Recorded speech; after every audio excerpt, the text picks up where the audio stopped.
बिस्मिल्लाहिर्रहमानिर्रहीम। अल्लाहुम्मा सल्लि अला मुहम्मद कुल्लमा ज़करहु ज़ाकिरून व कुल्लमा गफ़ला अन ज़िक्रिहिल गाफ़िलून। या रब्बी सल्लि व सल्लिम दाइमन अबदा अला हबीबिका खैरिल खल्क़ि कुल्लिहिम।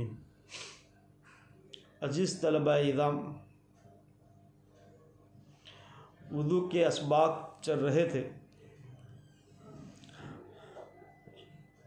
आखिर से पहले वाले सबक में नवाक़िज़े वुज़ू को बयान किया गया और आखिरी सबक में नवाक़िज़े वुज़ू की हिकमत को बयान किया गया और मुख्तसरन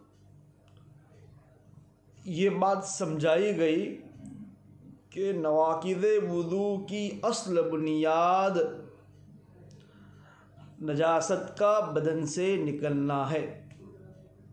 खा वो नजासत पेशाब पाखाने के रास्ते से निकले, जिसे पेशाब पाखाना हवा या हैज़ो निफास कहते हैं, या वो नापाकी मुंह के रास्ते से निकले जिसे क़े कहते हैं, या खून निकलता है, या वो नापाकी बदन के किसी दूसरे हिस्से से निकलता है, खा वो खून हो या पीप हो या कोई और चीज़ हो, या सोने से या बेहोश हो जाने से या पागल हो जाने से या नशा की हालत में वुज़ू टूट जाता है। सोना, बेहोश हो जाना, पागल व मजनून हो जाना, नशा कर लेना, ये तमाम के तमाम नवाक़िज़े वुज़ू है। वजह उसकी भी खुरूजे नजासत है, क्योंकि अगर कोई शख्स सो जाता है तो गाफिल हो जाता है, उसे इस बात का पता ही नहीं होता है कि उसकी रीह खारिज हुई या नहीं हुई, उसका वुज़ू टूटा या नहीं टूटा। इसीलिए अस्ल को बुनियाद बनाते हुए सोना या बेहोश हो जाना या नशा करना नाक़िज़े वुज़ू करार दिया। आज के सबक में ऐसी चीज़ों को बयान किया जा रहा है जिनमें वुज़ू नहीं टूटता, लेकिन बज़ाहिर ऐसा लगता है कि ये वुज़ू तोड़ने वाली चीज़ें। बहुत बारीक बारीक फ़र्क होता है, लेकिन समझने वाला उसे समझता है कि इन चीज़ों से भी वुज़ू टूटता है, लेकिन हकीकत यह है कि ऐसी चीज़ों से वुज़ू नहीं टूटता। उन्वान दिया है ऐसी अशिया जिनसे वुज़ू नहीं टूटता। ज़ैल में वो बातें ज़िक्र की जाती है जो उन चीज़ों के मुशाबे ज़रूर है जिनसे वुज़ू टूट जाता है, मगर दर हकीकत उनसे वुज़ू नहीं टूटता। लगता तो ऐसा है कि ऐसी चीज़ें वुज़ू को तोड़ने वाली है, लेकिन दर हकीकत ये चीज़ें वुज़ू को तोड़ने वाली नहीं हैं। नंबर 1, अलिफ, अगर किसी शख्स के बदन से खून या फोड़े फुंसी से पीप या गंदा पानी सिर्फ ज़ाहिर हुआ हो मगर अभी अपनी जगह से बहा नहीं है, तो उससे वुज़ू नहीं टूटता, खा उस खून या पीप को टिशू वगैरह से साफ़ कर दिया गया हो। सबसे पहले बयान कर रहे हैं कि आपके बदन के किसी ज़ख्म से या फोड़े फुंसी से खून निकला, लेकिन सिर्फ उसी जगह पर खून रहा, खून अपनी जगह से बहा नहीं, या खून निकला और आपने उसको किसी चीज़ से साफ कर लिया, तो ये चीज़ें नाक़िज़े वुज़ू नहीं। आपको याद होगा कि वुज़ू को तोड़ने वाली चीज़ों के उन्वान के तहत ये उसूल बयान किया था कि खून बहकर ऐसी जगह आ जाए जिनका वुज़ू या गुस्ल में धोना फ़र्ज़ है, ये बात वहाँ बताई। यहाँ ज़ख्म हुआ, ज़ख्म के ऊपर से खून निकला, लेकिन ये खून बह नहीं रहा है, बल्कि वो खून अपनी जगह पर है, अपनी जगह को नहीं छोड़ रहा। तो चूँकि ये खून, इसको बहने वाला खून नहीं कहेंगे, ये बहुत थोड़ी सी मिकदार में है। अगर ज़्यादा खून होता तो बह जाता, या अगर ज़्यादा खून निकलने वाला होता, आप एक मरतबा उसको पोंछो, दोबारा आ रहा है, फिर पोंछ लिया, दोबारा खून निकला, तो चूँकि आप उसको बार बार पोंछेंगे तो ये इतनी मिकदार में आ जाएगा कि अगर आप उसको न पोंछते तो ये बह जाता, तो वो नाक़िज़ वज़ू है। लेकिन इतना थोड़ा खून निकला है कि उसको पोंछ भी लिया और वो वहाँ से खून ख़त्म हो गया, अब खून नहीं निकल रहा है, तो ऐसी चीज़ नाक़िज़ वज़ू नहीं है। अगर किसी ने ज़ख्म फोड़े फुंसी से दबाकर खून निकाला है मगर वो खून बहा नहीं, तो उससे भी वज़ू नहीं टूटता। किसी को फोड़ा था या फुंसी थी, उसने उसको दबा के निकाला, उसने उसको निचोड़ा, खून निकला, लेकिन असल बात क्या है, निकल कर बहना।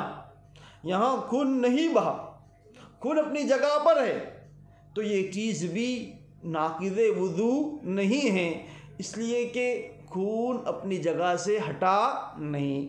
जी, अगर किसी के ज़ख्म से थोड़ा थोड़ा करके खून रिस रहा है और ये शख्स कपड़े या टिश्यू से बराबर उसको साफ़ कर रहा है, तो देखा जाएगा कि उसके दिल का गालिब गुमान क्या है।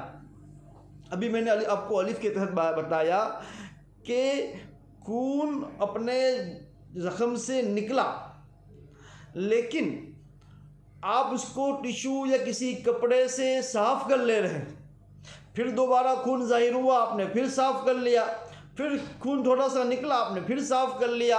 इस तरह खून अपने ज़ख्म से रिस रहा है, धीरे धीरे निकल रहा है और उसका बार बार साफ़ कर रहे हैं, तो उसको देखा जाएगा कि आपके दिल का गालिब गुमान क्या है। आपको क्या लगता है, क्या ये खून ज़्यादा है या थोड़ा है? अगर इसको साफ़ न करते तो ये बह पड़ता या न बहता? आपके दिल को इस्तफ्ती क़ल्बक, अपने दिल से पूछो, अपने दिल का गालिब गुमान क्या है, उसको देखो। अगर दिल में ये बात ज़्यादा क़ुव्वत से आ जाए कि अगर ये उसे साफ़ न करता तो ये सारा खून जमा होकर बह पड़ता, तब भी वज़ू टूट जाएगा। क्योंकि अगर वो साफ़ न करता, बार बार साफ़ कर रहे हैं, जाहिर सी बात है खून बहने वाला नहीं। लेकिन अगर आप न साफ़ करते तो जाहिर सी बात है कि वो खून जमा ज़्यादा होता और अपनी जगह को छोड़ देता, बह पड़ता, यानी ज़्यादा खून होता। अगर आपके दिल का गालिब गुमान इस बात की तरफ हो तो वज़ू टूट जाएगा। और अगर दिल में ये बात आए कि अगर ये उसे साफ़ न करता तब भी सारा खून जमा होकर अपनी जगह खड़ा रहता, तो उससे वज़ू नहीं टूटेगा। हाँ, वो थोड़ा खून निकला, अगर आप उसको साफ़ न भी करते तो भी ये खून इतना ज़्यादा नहीं था कि बह पड़ता, कम था, तो फिर आपको वज़ू दोबारा करने की ज़रूरत नहीं है, आपका वज़ू टूटा नहीं है। नंबर 2, जिन चीज़ों से वज़ू टूट जाता है उसमें नंबर 1 खून का बहना, नंबर 2 सबीलेन। मैंने आपको इससे पहले बताया, सबील के माना होता है रास्ता, सबीलेन 2 रास्ते, और इंसानी आज़ा के अंदर 2 रास्ते वो होते हैं जहाँ से पेशाब पाखाना निकलता है, इसलिए उनको सबीलेन कहते हैं। सबीलेन यानी पेशाब पाखाने के मकाम के अलावा किसी और जगह, मसलन ज़ख्म या कान वगैरह से कोई कीड़ा निकल आए तो उससे वज़ू नहीं टूटता। पेशाब पाखाने के रास्ते के अलावा पेशाब पाखाने के रास्ते से अगर कोई कीड़ा निकलता है वज़ू टूट जाएगा। क्यों? इसलिए कि वो मकामे नापाकी है। जाहिर सी बात है कि वहाँ से कीड़ा निकलेगा तो अपने साथ नापाकी को लेकर निकलेगा, नापाकी के साथ मुलव्विस होकर निकलेगा, तो वो और बदन से नापाकी का निकलना नाक़िज़ वज़ू है। यहाँ बात हो रही है पेशाब पाखाने के अलावा किसी मकाम से कोई कीड़ा निकले। यहाँ कीड़ा निकलने की बात है, मतलब सिर्फ कीड़ा निकला, खून नहीं निकला, पीप नहीं निकला, तो इस तरह कीड़े के निकलने से वज़ू नहीं टूटेगा, क्योंकि कीड़े का निकलना ये वज़ू को तोड़ने का सबब नहीं है। नंबर 3, किसी आदमी ने बलगम की क़ै की, खा वो थोड़ी हो या ज़्यादा, उससे वज़ू नहीं टूटता। पीछे क़ै के उन्वान से जो बयान था उसमें ये बात आपको वाज़े अल्फाज में समझा दी गई कि बलगम की अगर क़ै हो और वो क़ै मुँह भरकर हो या मुँह भरकर ना हो, यानी ज़्यादा क़ै हो या थोड़ी हो, लेकिन चूँकि बलगम है, बलगम कोई नापाकी नहीं होती है और न नापाकी के साथ मुलव्विस होकर आती है, क्योंकि बलगम ये तो ऊपर से आती है, ये कोई पेट के निचले हिस्से से नहीं निकलता, लिहाजा बलगम की क़ै से वज़ू नहीं टूटता। नंबर 4, अगर कोई शख्स सुन्नत के मुताबिक नमाज पढ़ रहा हो और वो नमाज की हालत में सो जाए तो उससे भी वज़ू नहीं टूटता, हाँ वो क़याम की हालत में सोए या रुकू की हालत में, सजदे की हालत में सोए या तशहुद की हालत में। पीछे गुज़श्ता से पहला सबक में ये बात आपको बताई कि अगर कोई शख्स सुन्नत के मुताबिक नमाज पढ़ रहा हो तो सबसे पहली बात तो ये है कि सुन्नत के मुताबिक नमाज पढ़ने वाले को नमाज में नींद आएगी ही नहीं, क्योंकि सुन्नत के मुताबिक नमाज पढ़ना यह आदमी को इतना कंफर्टेबल होता है, इतना मुनासिब होता है कि ऐसी हालत में आदमी को सुस्ती दूर दूर तक नहीं आती। लेकिन अगर कोई आदमी नमाज पढ़ रहा है, नमाज की हालत में सुस्ती में आ गया, आज़ा को ढीले छोड़ देता है, ये सुन्नत के मुताबिक नहीं। अब जाहिर सी बात है कि आज़ा को ढीले छोड़ देगा तो नींद तो आने ही वाली। अब नींद को बजाते खुद बुला रहे हो, तो इस तरह सुन्नत के मुताबिक न नमाज पढ़ रहा हो तो ऐसे शख्स को ज़रूर नींद आएंगी। अगर सोने का वक्त होगा, फजर का टाइम है या ज़ोहर का टाइम है, लेकिन अगर ऐसा कोई वक्त है, लेकिन अगर कोई शख्स सुन्नत के मुताबिक नमाज पढ़ रहा है, अव्वलन तो उसको नींद आनी ही नहीं चाहिए, लेकिन नींद आई तो जैसा कि आपको बताया कि सुन्नत के मुताबिक नमाज पढ़ने की हालत में इंसान के आज़ा, इंसान के जोड़ मजबूत होते हैं, किसी तरीके से कहीं से रीह के खारिज होने का कोई अंदेशा नहीं होता, क्योंकि आज़ा जब मजबूत है, अपनी हालत पर है, ढीले नहीं है, तो रीह के यूं ही खारिज होने के इम्कानात नहीं। तो वो क़याम की हालत में यानी किरात पढ़ते हुए सोए या रुकू की हालत में सोए या सजदे की हालत में सोए या अत्तहियात तशहुद में बैठने की हालत में सोए, अगर वो सुन्नत के मुताबिक नमाज़ पढ़ रहा है तो उसका वज़ू नहीं टूटेगा। आगे वजाहत में बात बताई कि ये मसला सिर्फ मर्दों के लिए है और अगर औरत सजदे की हालत में सो जाए तो उसका वज़ू टूट जाता है। आप हज़रात बखूबी जानते होंगे कि औरत का सजदा मर्दों के सजदे से मुख्तलिफ होता है। इस वक्त मर्द अगर सजदा करता है तो उस वक्त उसके आज़ा मजबूत होते हैं, एक दूसरे से जकड़े हुए होते, ढीले नहीं होते, तो ऐसी हालत में सोने से वज़ू टूटने का इम्कान नहीं। लेकिन अगर औरत नमाज सजदा कर रही है तो चूँकि औरत सजदे में इस तरह सजदा करती है कि उसके आज़ा ढीले हो जाते हैं, उसके कुआ मजबूत नहीं होते हैं, वो ढीले छोड़ देती है, वो अपने आप को ज़मीन पर बिछा देती है, तो ऐसी हालत में अगर औरत सोती है, जाहिर सी बात है कि रीह के खारिज होने के इम्कानात है।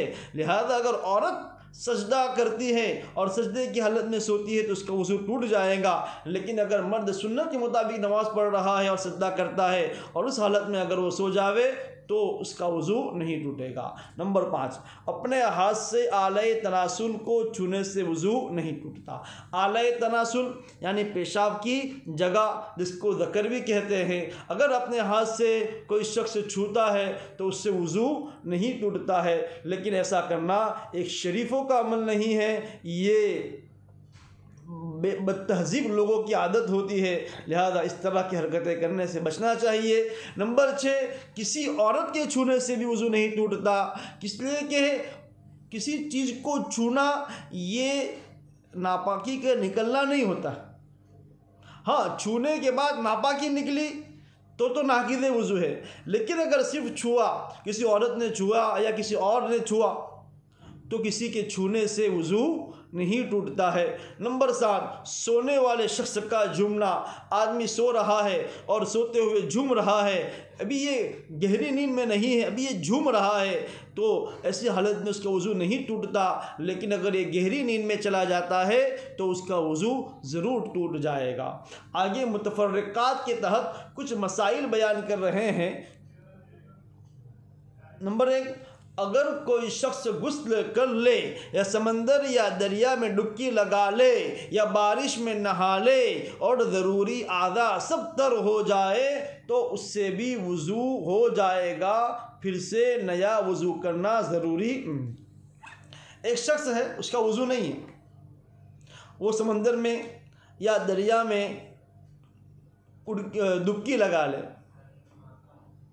या बारिश हो रही थी, बारिश में बाहर निकल आया और उसने बारिश के पानी में नहा लिया, या होश में गिर पड़ा या किसी ऐसी जगह गिर पड़ा जहाँ पानी बहुत था और उसका पूरा बदन भीग गया, या वो आज़ा तर हो गए, वो आज़ा गीले हो गए जिनका वज़ू में धोना ज़रूरी है।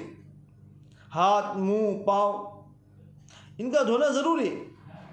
तो अगर कोई शख्स, खुलासा ये है कि पूरा गीला हो जाए, वज़ू की नीयत करे या ना करे, उसका वज़ू हो जाएगा। वज़ू करते वक्त एड़ी पर या किसी और जगह पानी नहीं पहुंचा और जब वज़ू पूरा हो चुका, जब मालूम हुआ कि फ़लानी जगह सूखी रह गई है, तो अब वहाँ सिर्फ गीला हाथ फेर लेना काफ़ी नहीं है, बल्कि पानी बहाना चाहिए। सबसे पहले तो ये है कि वज़ू करते हुए जिन आज़ा का धोना ज़रूरी है उनको एहतिमाम के साथ धोना चाहिए। एक बाल बराबर भी सूखा न रहे, उसका पूरा ख्याल रखना चाहिए। लेकिन अगर वज़ू करते हुए कोई चीज़ सूखी रह गई, एड़ी या कोहनी का हिस्सा या कोई ऐसी चीज़ सूखी रह गई जिनका वज़ू में धोना फ़र्ज़ था, वज़ू के 4 फ़राइज़ है जैसा कि बताया, पूरा मुंह धोना, मसा करना, दोनों हाथ कोहनियों समेत धोना और दोनों पाँव टखनों समेत धोना। कोई चीज़ सूखी रह गई, आपको पता चला, अब आपने ये किया कि गीला हाथ था उसी को फेर दिया, तो उससे आपका वज़ू नहीं होगा। क्यों? इसलिए कि इन आज़ा का धोना ज़रूरी है, पानी बहाना ज़रूरी है, तर हाथ फेरने से कोई ख़ास फ़ायदा नहीं होगा। अगर किसी शख्स की आँख में दाना था और वो फट गया, आँख के अंदर कोई फुंसी या कोई दाना हो गया और वो फट गया, उसमें से नापाक पानी निकला और उसका पानी आँख में फैल गया और बाहर नहीं निकला, आँख का जो कुआं है उसके अंदर ही रहा, बाहर पलकों के ऊपर उसके आगे नहीं बहा। और इसी तरह किसी के कान के अंदर ज़ख्म हुआ या गंदा पानी निकला, मगर वो कान के अंदर ही बहने लगा लेकिन बाहर नहीं निकला, कान के अंदर कोई फुंसी थी, कोई ज़ख्म था उसमें से खून निकला, लेकिन वो खून कान के अंदर ही रहा, कान के सुराख से बाहर नहीं निकला, उन सूरतों में वज़ू नहीं टूटेगा। क्योंकि बावजूद नापाक खून या पानी के निकल कर बह जाने से वो ऐसी जगह यानी जिल्द की तरफ नहीं बहा जिनका धोना गुस्ल में ज़रूरी हुआ करता है। आँख के अंदर कोई फुंसी थी, कुछ था, बीमारी थी, उसका पानी निकल कर आँख के अंदर ही अंदर बह पड़ा, या कान के अंदर कोई ज़ख्म था, उसका खून निकल कर अंदर ही अंदर बह पड़ा, बाहर चमड़ी के ऊपर नहीं आया, तो उससे वज़ू नहीं टूटेगा। क्यों? इसलिए कि उसूल ये है कि नापाकी निकल कर ऐसी जगह पर बह जाए जिनका धोना गुस्ल में ज़रूरी है। अब आँख के अंदर का हिस्सा जो पलकों के अंदर होता है उनका धोना गुस्ल में ज़रूरी नहीं है। इसी तरह कान के अंदर के हिस्से का धोना गुस्ल में ज़रूरी नहीं है। लिहाजा अगर खून अंदर ही अंदर है, बाहर नहीं आया, और बाहर का ही धोना ज़रूरी है, अंदर का धोना ज़रूरी नहीं है, नापाकी है, खून निकला नापाकी, पीप निकला नापाकी निकली, लेकिन बाहर नहीं आया, तो उससे वज़ू नहीं टूटेगा। हर ऐसी चीज़ जिसके निकल जाने से वज़ू टूट जाए तो वो चीज़ बज़ाते खुद नजिस होती है। अगर वो कपड़ों को लग जाए तो नजासत के अहकाम जारी होंगे। कोई भी नापाकी जिससे वज़ू टूट जाए, पेशाब, पाखाना, खून, पीप या पेशाब पाखाने के रास्ते से निकलने वाला कीड़ा या कै, ये जितनी भी चीज़ें हैं जिनके निकलने से वज़ू टूट जाता है, अगर ये चीज़ें कपड़ों के ऊपर लग जाए तो कपड़ा भी नापाक। क्यों? इसलिए कि हमारे वज़ू टूटने की बुनियाद ही इसी चीज़ पर है कि बदन से नापाकी का निकलना। अब जब नापाकी के निकलने से वज़ू टूट जाता है तो नापाकी कपड़े पर लगने से या बदन पर लगने से कपड़ा या बदन नापाक नहीं होगा, ज़रूर होगा। इसलिए कि निकलने वाली चीज़ नापाक है, वो कोई पाक चीज़ नहीं है, तो उसके ऊपर नजासत के हकाम जारी होंगे, यानी उनका धोना ज़रूरी होगा। जैसे बहने वाला खून और गंदा पानी, मुंह भरकर आने वाली कै भी कौन सी? मुंह भरकर आने वाली, इसलिए कि मुंह भरकर आने वाली कै ही नापाक है। मुंह भरकर जो कै नहीं होती है, थोड़ी सी कै हो, वो नापाक नहीं होती। और अगर वो चीज़ ऐसी है जिसके ज़ाहिर होने से वज़ू नहीं टूटता तो वो चीज़ बदाते खुद पाक होती है। जैसे बदन के किसी ज़ख्म से निकलने वाला कीड़ा, उससे वज़ू नहीं टूटता। अगर वो कीड़ा आपके कपड़े पर आ जाए या आपके बदन पर आ जावे तो उससे वज़ू नहीं टूटता। लेकिन अगर वही कीड़ा पेशाब या पाखाने के रास्ते से निकला, अगर वो आपके बदन या कपड़ों पर लग जाए तो फिर नापाकी के अहकाम जारी होंगे, आपको धोना ज़रूरी होगा। इसी तरह आज के सबक के साथ वज़ू के अहकामात और वज़ू के मसाइल ख़त्म होते हैं। दुआ करते हैं अल्लाह ताला आने वाले असबाब को भी इत्मीनान के साथ और समझने के साथ, समझाने के साथ हमें पढ़ने और पढ़ाने की तौफ़ीक़ अता फ़रमाए। अस्सलामु अलैकुम व रहमतुल्लाहि व बरकातुहू।